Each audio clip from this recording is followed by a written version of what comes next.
Cześć, tu Bartek Czeka ze strony universalmemory.pl i .com. Dzisiejszy odcinek być może jest nieoczekiwany, ale na pewno zasługuje na niego każda kobieta, każda pani i również portfele wielu panów, mianowicie kremy z kolagenem. Temat kiedyś gdzieś tam w moim prywatnym życiu wyszedł spontanicznie, ponieważ jedna ze znajomych spytała się po prostu, czy warto kupować takie kremy, bo akurat je kupowała. I z tego wywiązała się, chciałem powiedzieć, dyskusja. To był bardziej dosyć długi monolog w moim stylu, po którym wydaje mi się dosyć mocno zmieniłem jej zdanie na temat skuteczności tego rodzaju specyfików i wydaje mi się, że warto właśnie przedstawić temat dosyć szerszej grupie odbiorców, więc mam nadzieję, że zainteresuje Cię właśnie coś takiego, zwłaszcza, że to będzie świetna podkładka, wydaje mi się teoretyczna, w sposób w jaki to mówię, która pozwoli Ci na przyszłość podchodzić z większym sceptycyzmem do różnego rodzaju zapewnień producentów kosmetyków. Bo właśnie mówi się, że branża suplementów to jest ten dziki zachód, tak? Nigdy nie wiadomo, co się kupi, nigdy nie wiadomo, co tam włożą. I z jednej strony jest to prawda, z drugiej, i zgadzam się z nią częściowo, natomiast z drugiej strony uważam, że dużo większym dzikim zachodem jest branża kosmetyczna, ponieważ w tej branży różnego rodzaju puste obietnice albo bardzo często takie półkłamstwa, półprawdy w większości tych firm uchodzą na sucho i są w stanie zarabiać na tym niesamowite pieniądze. Ponieważ tak naprawdę jeśli chce się zarobić pieniądze na tych powiedzmy tematach zdrowotnych, estetycznych, to dosyć często rzeczywiście bazowanie jest na ludzkiej naiwności albo złudnych nadziejach. I tutaj wydaje mi się, że mamy do czynienia i z jednym i drugim, jeśli chodzi o te kremy z kolagenem. Bo z jednej strony mamy naiwność, ludzie jakby są w stanie uwierzyć, że te kremy będą w stanie wbudować się w skórę, czy wbudować ten kolagen w skórę. Natomiast z drugiej strony ta naiwność też wypływa z tego, że brakuje oczywiście podkładki merytorycznej, ale też mnóstwo tych firm używa różnego rodzaju sztuczek marketingowych albo wręcz po prostu manipulacji, które sprawiają, że człowiek po prostu wierzy, tak jest. Natomiast dlaczego tak nie jest, czyli dlaczego te kremy nie mają prawa działać, dowiemy się teraz. Oczywiście musimy zacząć sobie, żeby w pełni zrozumieć, na czym polega ściema i jak głęboka jest to ściema, od podkładki merytorycznej. I zacznijmy najpierw od immunologii. Jakby wytłumaczenie tego będzie wymagało, wydaje mi się, jak to najczęściej bywa, takiego podejścia multidyscyplinarnego, to znaczy musimy sobie wziąć wiedzę z paru dziedzin i połączyć ją w całość, żeby wytłumaczyć, dlaczego jest tak, a nie inaczej. I w pierwszej kolejności zaczniemy od immunologii i tak zwanej odporności nieswoistej. Odporność możemy sobie podzielić na swoistą, nieswoistą i każda z tych odporności wyróżnia jeszcze odporność bierną i czynną. Więc ta odporność nieswoista bierna, że tak powiem, w swoich składowych będzie wyróżniała tak zwane bariery mechaniczne. I te bariery mechaniczne to jest przede wszystkim skóra i błony śluzowe dróg oddechowych, układu moczowego i dróg czy układu pokarmowego. Innymi słowy, to są miejsca, to jest jeszcze raz odporność nieswoista, które mają za zadanie blokować dostęp potencjalnym patogenom czy różnego rodzaju ksenozwiązkom, czyli takim, można powiedzieć, związkom pochodzenia nienaturalnego, nieorganicznego, które nie znajduje się w ciele. Więc skóra jest jedną z takich barier. I oczywiście skóra, ponieważ jest tą barierą, ma za zadanie nie dopuścić, aby doszło do jej penetracji, to znaczy, żeby jakakolwiek cząsteczka, która znajdzie się na skórze, czy patogen, żeby nie przeszedł dalej. I jak to się dzieje? Przede wszystkim musimy teraz przejść sobie do dermatologii, wytłumaczyć, jak będziemy dzielić skórę. I skórę będziemy dzielić na naskórek, potem skórę właściwą i na końcu tkankę podskórną. I jeśli chodzi o naskórek, pierwszą taką, czy właściwie główną warstwą ochronną będzie tak zwane stratum corneum, czyli tak zwana warstwa rogowata naskórka. I ona jest ciekawa, bo ona tak naprawdę składa się, wszystkie panie na pewno kojarzą peelingi, to tak naprawdę jak i większość panów. No i co robi ten peeling? Peeling ściera martwy naskórek. I czym jest ten martwy naskórek? Stratum corneum.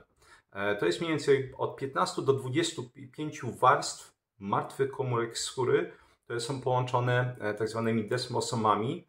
To są, można powiedzieć, takie połączenia szczelinowe, które działają na zasadzie zatrzasku, więc po prostu można powiedzieć, te warstwy są trzymane tymi zatrzaskami. Jeszcze raz jest ich od 15 do 25.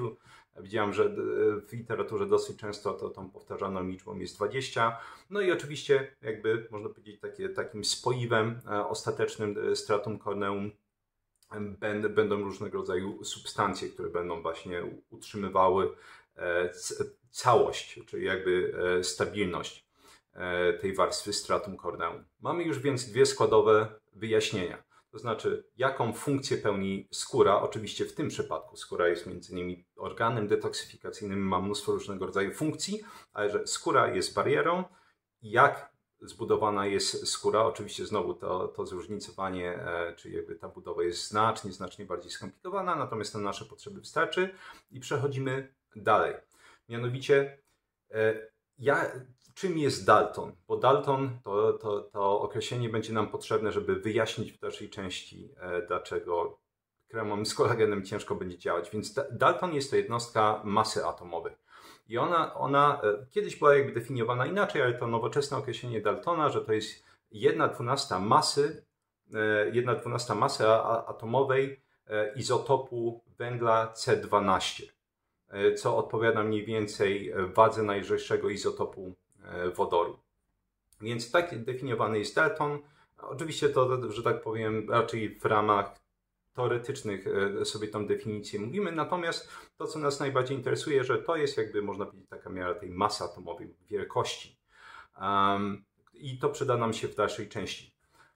Punktem czwartym naszego wyjaśnienia, czy podkładki merytorycznej będzie, no właśnie, co z tym kolagenem? Gdzie on jest produkowany, gdzie on się znajduje i gdzie chcemy go dostarczyć? Bo oczywiście zapewnienia producentów tego rodzaju specyfików są takie, że właśnie te kremy albo gdzieś tam wejdą do skóry i będą pobudzały produkcję kolagenu, albo że dostarczą ten kolagen do skóry.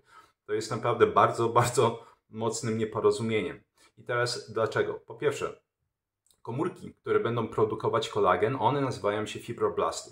Czyli fibroblasty to jest zdecydowana większość, przytłaczająca większość komórek, czy rodzaj komórek, który będzie produkować kolagen. I te fibroblasty znajdują się w skórze właściwej.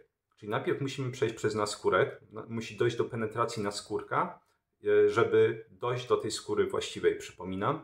Natomiast właśnie fibroblasty, które produkują kolagen, znajdują się w skórze właściwej. I również w skórze właściwej znajduje się większa część kolagenu. Większa.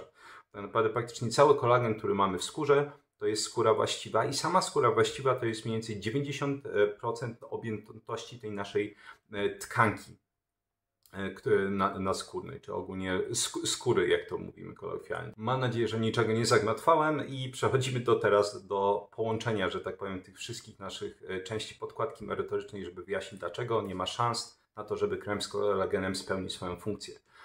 Ponieważ, jak mówiliśmy, dana cząsteczka musi przejść przez naskórek, aby dojść do skóry właściwej, żeby tak naprawdę odnieść jakiekolwiek działanie. Jakiekolwiek kremy, które nie dojdą do skóry właściwej, tak naprawdę jest to generalizacja, żeby było jasne, ale praktycznie wszystkie będą działać właśnie tylko i wyłącznie na naskórek. Większość kremów nawilżających na przykład tak działa, że wypełnia po prostu przestrzenie międzykomórkowe w naskórku i dlatego przez chwilę człowiek czuje, że ojej, moja skóra jest taka gładka, ten krem za 300 zł jest taki fantastyczny, a potem oczywiście dzieje się to, co dzieje się, jeśli, nie wiem, wypełnimy wodą dziury na drodze, to znaczy, tak, jest powiedzmy gładka powierzchnia chwilowo, natomiast oczywiście jakiekolwiek substancje, które zostały umieszczone w tej przestrzeni międzykomórkowej, wyparują. I wracając, no właśnie, mówiliśmy sobie, że Dalton to jest jednostka masy atomowej. I teraz, jak duże muszą być różnego rodzaju związki, żeby być w stanie przejść przez stratum corneum i dojść na końcu przez jakby cały naskórek do skóry właściwej. W literaturze widziałem, że może raczej już trochę temu, chciałbym powiedzieć dawno temu, ale to raczej parę lat temu, gdzieś tam często latała liczba 1000 Daltonów. Jeśli dana cząsteczka będzie większa niż 1000 daltonów, nie ma szans na penetrację. Natomiast są różnego rodzaju fajne badania. Jedne tutaj umieszczę na ekranie i polecam przeczytanie, choćby abstraktów w tym przypadku, które pokazuje, że tak naprawdę ciężko będzie jakiejkolwiek cząsteczce większej niż 500 daltonów przejść do skóry właściwej. I podają bardzo fajne uzasadnienie, że między innymi wszystkie alergeny, które są znane, oczywiście nie mówimy o alergenach pokarmowych, bo one są dostarczane do zewnątrz, wszystkie takie alergeny są mniejsze niż 500 daltonów. Wszystkie znane tak naprawdę różnego rodzaju leki czy substancje farmakologiczne, które są obecnie używane, są mniejsze niż 500 daltonów. Tym samym brakuje tak naprawdę jakichś większych podstaw, chociaż są wyjątki od tego, których oni nie opisali w tym badaniu. Nie wiem, czy może nie istniało wtedy wytłumaczenie na ten moment, jakby badanie było pisane, które jest w stanie uzasadnić przenikanie cząsteczek o większej masie atomowej, większej niż 500 daltonów do skóry właściwej, natomiast o tym wspomnę za sekundkę. Tym samym nie ma szansy, ujmując ogólnie, żeby cząsteczka większa niż 500 daltonów przeniknęła do skóry właściwej. Czyli tego kolagenu nie dość, że nie jesteśmy w stanie umieścić w skórze, to jeszcze nie jesteśmy w stanie też pobudzić tych fibrobastów. I czemu? Bo, no właśnie, masa atomowa kolagenu wynosi 30 000 daltonów, czyli tu mamy 500 potrzebne, czy mniej niż 500 daltonów, żeby spenetrować na skórę, jak i dojść do skóry właściwej. Tu mamy 30 000 daltonów jako masę atomową kolagenu. Więc jaka jest szansa, że do tego dojdzie? I na tym teoretycznie można by skończyć temat, ale oczywiście, żeby było jasne, są również bardziej, powiedzmy, wyszukane formy kolagenu. Jest to na przykład kolagen hydrolizowany.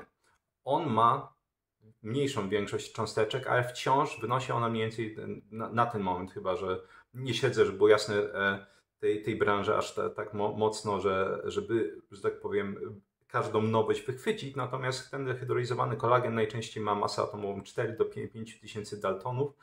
Tym samym też nie będzie w stanie spenetrować skóry. Oczywiście potrzeba jest matką wynalazku, więc nie brakuje genialnych chemików, którzy po prostu non-stop kombinują, jak można dostarczyć te związki przez skórę, do skóry właściwej. I jednym z takich trików stosowanych w tym przemyśle jest używanie nośników z organicznym rozpuszczalnikiem. I na przykład, jeśli chodzi o takie, powiedzmy, 3 klasyczne, przynajmniej które ja kojarzę, na pewno jest ich więcej, rozpuszczalniki, to jest sulfotlenek dimetylu, mamy metanol i mamy 4-chlorek węgla.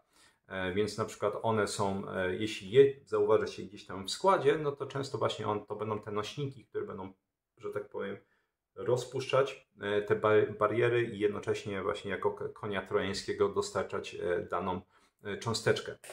Natomiast zmierzając ku końcowi, kremy same z kolagenem nie mają prawa działać. Oczywiście, jeszcze raz warto wspomnieć, że branża się dynamicznie rozwija.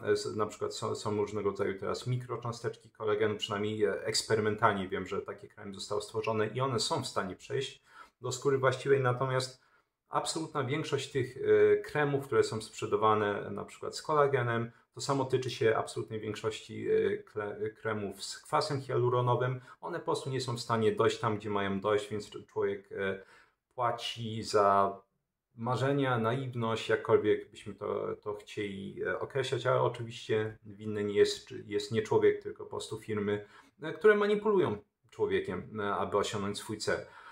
Żeby było jasne, jak najbardziej istnieją substancje, które będą w stanie przejść do skóry właściwej i będą w stanie choćby stymulować fibroblasty do produkcji kolagenu, więc będą w stanie nakładane na skóry nie działać w ten sposób, w jaki krem z kolagenem twierdzi, że działa.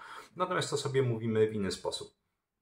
Żeby była również jakby dodatkowa rada praktyczna, jeśli ktoś chciałby rzeczywiście zwiększyć produkcję kolagenu, to 2 najprostsze sposoby to jest zwiększenie konsumpcji białka w diecie.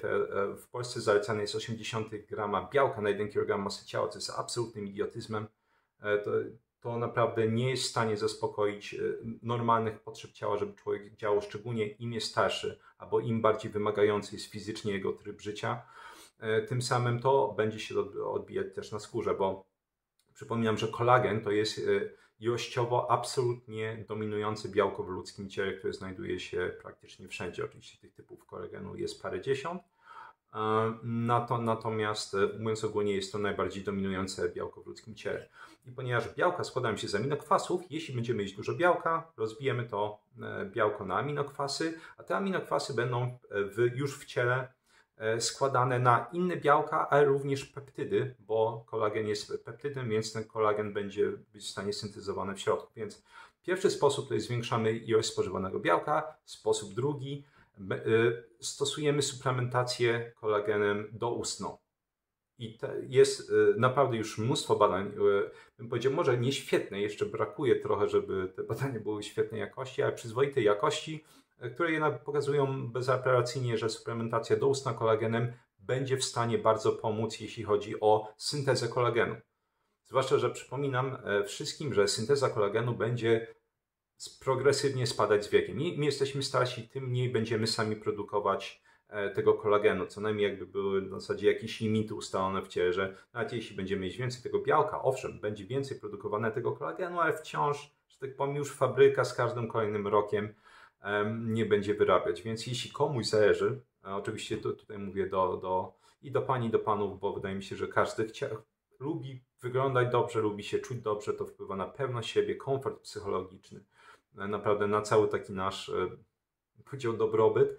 Jeśli ktoś chciałby sobie poprawić właśnie jakość skóry, albo jeśli jesteś młody i jeszcze możesz działać w tym zakresie, to na pewno jakiś mały wycinek tego dbania o tą skórę to będzie zwiększenie konsumpcji białka oraz suplementacja kolagenem. Tyle z mojej strony. Dzięki pięknie za wysłuchanie odcinka. Jeśli nie jestem pewien, czy będę robić jakąś taką serię, powiedzmy, kosmetyczną, natomiast, żeby było jasne, moja kochana mama jest kosmetyczką.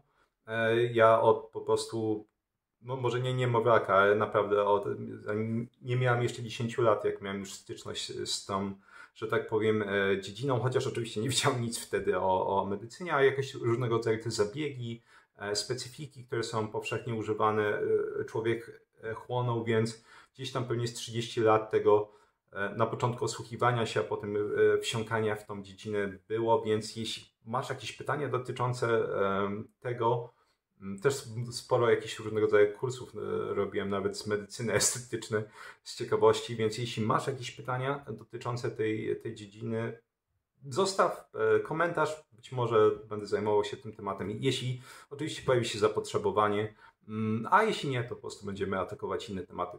Jeszcze raz dzięki. Jak zawsze, jeśli chciałbyś wesprzeć kanał i moją działalność, polecam kursy Experts Incubator moje, czyli kuźnia ekspertów, czyli jak samodzielnie nauczyć się dowolnej dziedziny od A do Z, czyli nauczyć się teorii, zrozumieć tą teorię i być w stanie, nawet bez takiego praktycznego doświadczenia, wdrożyć te informacje. Czyli nie po prostu suche odklepywanie wiedzy, tylko rzeczywiście, żeby te informacje no właśnie, łączyły się w całość, choćby jak pokazałem na przykładzie tego, dlaczego te kremy z kolagenem nie działają. Jeśli w ramach postanowień noworocznych interesują Cię języki, to polecam mój kurs Vocabulary Labs, czyli laboratoria słownictwa, czyli jak samodzielnie nauczyć się języka od A do Z, żeby przestać płacić non-stop za korepetycje, różnego rodzaju podręczniki, kursy, czyli żeby po prostu nauczyć się systemu, jak się uczyć języków, dowolnego języka i wykorzystywać do końca życia tą umiejętność. Wszystkie badania, na które się powoływałem, czy ogólnie z których pochodzą, przynajmniej jakaś tam część informacji teoretycznych, które podawałem, znajdziesz w opisie. Jeśli chciałbyś posłuchać dobrej muzyki, czy przynajmniej dla mnie dobrej, 3 piosenki rockowe w pierwszym komentarzu, jak zawsze, żeby nie spędzić czasu również po wysłuchaniu tego odcinka.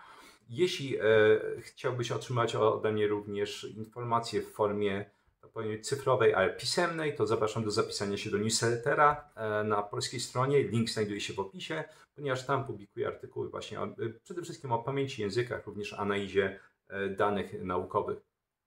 Więc ja mam jakieś rozgraniczenie między kanałem tutaj i stroną zdecydowanie. Jeśli chciałbyś z kolei ściągnąć w łatwej formie wszystkie te informacje, które omówiłem w tym filmiku, to polecam zostać patronem kanału. Dla patronów przygotowuję fiszki, gotowe fiszki do ściągnięcia ze wszystkimi, absolutnie wszystkimi informacjami, które omawiam w każdym filmiku. Dostęp jest oczywiście też do tych fiszek archiwalnych i jest już tych grup czy talii kart parędziesiąt na stronie. Również jest dostęp do forum, jeśli ktoś chciałby mi osobiście zadać jakieś pytanie, ponieważ starałem się ograniczać ze względu na brak czasu odpowiedzi na komentarze zadawane pod filmikami. To jest z mojej strony. Dzięki pięknie za wysłuchanie odcinka i do usłyszenia i zobaczenia w następnym.